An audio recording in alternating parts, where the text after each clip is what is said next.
안녕하세요. 바사관의 홍익필 변호사입니다. 이번 케이스는 변호사가 사건을 두 건으로 선임을 권해야 하는 사안입니다. 이건 뭐 변호사가 돈을 벌려고 하는 게 아니라 사건의 어떤 속성이 이렇게 돼 있어서 한번 케이스를 알아보겠습니다. 질문이 이겁니다. 퀘스천.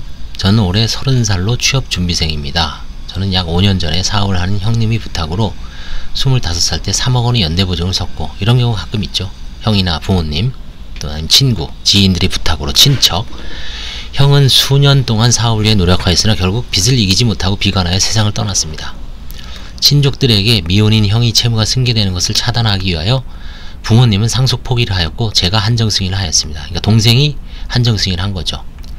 당시 채무 내용을 잘 몰라 형의 채무 2개만 한정승인 채무란에 기재하였습니다. 현재 저는 개인 파산을 준비 중인데 위 형의 한정승인 채무를 개인 파산에 기재해야 하는가요? 어떻게 처리해야 할지 궁금합니다. 이제 답변은 answer. 원칙적으로 형의 한정승인 채권자들에게 형의 상속재산을 나눠주는 것은 상속재산 파산의 영역입니다. 따라서 원칙적으로 한정승인 절차 이행으로서 상속재산 파산을 신청하시고 이 질문자분의 개인 파산 면책 신청을 별도로 제기해야 합니다. 그래서 두 건으로 분리해서 신청을 해야 됩니다. 관할도 다를 수가 있어요. 예를 들어서 형이 돌아가신 데가 뭐 경기도 양주다, 남양주다. 그 다음에 채무자는 서울에 살 수도 있죠. 그 상속재산 파산은 의정부 법원에 해야 되고, 이 채무자의 개인 파산은 서울 회생법원에 해야 됩니다. 이렇게 분리될 수도 있습니다. 얼마든지 주소 상황이라든가 이런 거에 따라서. 원칙적으로 두 건을 별개의 형식으로 제기해야 됩니다. 그러나 실무상 법이 무지, 뭐 물어보기 귀찮고, 그쵸? 또 변호사도 잘 몰라요. 이런 거 상속재산 파산이라든가 한정승인, 그 다음에 상속인이 파산, 이런 것도 뭐 저조차도 옛날 공부할 땐 전혀 모르다가 실무를 해보니까 아는 거지. 또 실제 파산관제인도 한 15년 했다 그러지만 12년 동안은 이런 상속재산 파산이 거의 한 번도 안 해봤습니다. 최근 한 2, 3년 동안 상속재산 많이 해보고 386조, 아니 586조, 그쵸? 503조, 그쵸? 뭐 많이 해보죠. 이런저런 상속재산 파산, 상속인이 파산. 그러다 보니까 그나마 좀 경험이 있으니까 뭐 이렇게 유튜브도 찍고 여러분들한테 좀 알려줄 만한 내용을 제가 이제 찍는 거지, 일반인들이야 뭐 말도 못하죠. 법의 무지. 그 다음에 이제 비용이죠. 건수가 달라지니까 아무래도 비용이 증가하겠죠. 뭐 예를 들어서 200 해도 400만원 들잖아요. 깎아서 100 해도 200이 들고. 이제 비용 등의 문제로 이와 같은 경우에 이제 이렇게 안 하고 그냥 개인 파산 면책 신청만 하는 경우가 있었습니다. 최근에 저도 지금 하나 하고 있고요.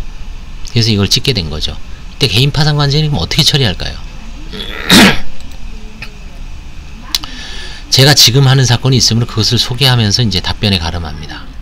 이런 비슷한 상황에 처하신 분들은 이제 고민을 하면 돼요. 아, 이런 게 나한테 비슷하게 해당되는구나. 본인이 하려고 그러면 안 되죠. 아, 내가 여기 해당되는데 변호사한테, 그 변호사가 모르면 가리켜서 가면서 하든지, 아니면 아는 변호사한테 가든지. 변호사한테 맡기면 다 리서치해서 연구해서 해줍니다. 뭐 변호사라고 모든 걸 다 아는 건 아니니까요.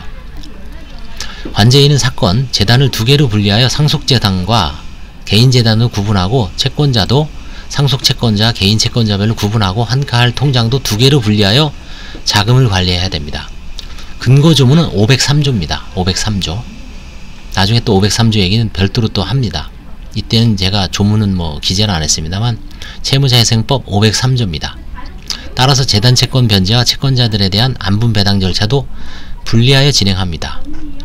다만 사건 자체가 2개로 분리되는 것은 아니고, 이미 제기된 개인 파산 사건에서 상속 재단만 분리하여 구분하여 배당 절차를 진행하는 것이고, 보고서는 1개에 구분하여 보고하고 집행 절차도 하나의 절차에서 한 번에 진행합니다. 만약 관제인이 이와 같은 절차를 무시하고 상속채권자와 개인채권자를 개인채권자 목록에 기재하고 면책되더라도 별다른 문제점은 없다고 사료됩니다. 채무자가 자신의 한정승인 사실을 고지하지 아니하고 그 채무, 사실은 책임이죠. 책임만 기재하는 경우와 한정희 승인 절차에서 한가할 재산이 없는 경우에는 결국 상속 관련 사실은 무시되어 진행되므로 순수한 개인 파산 면책 절차처럼 진행되더라도 별다른 문제점은 없어 보입니다. 그러니까 환가하지 않는 사건은 크게 문제가 없어요.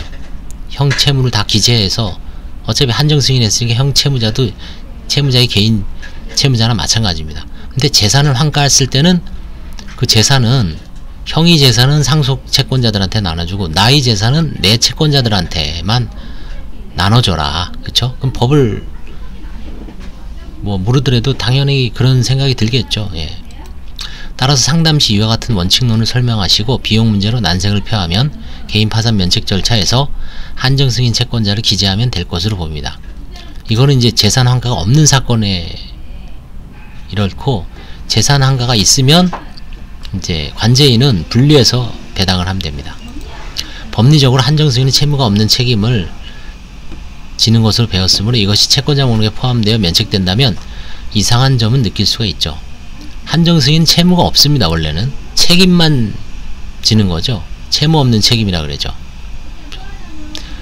옛날 민법 배울 때 채무 없는 책임, 책임 없는 채무, 그렇죠?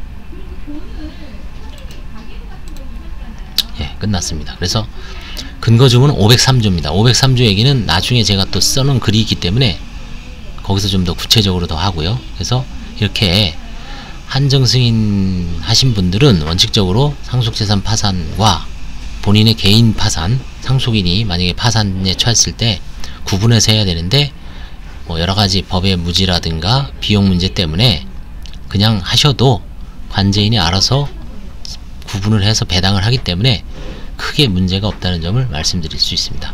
감사합니다.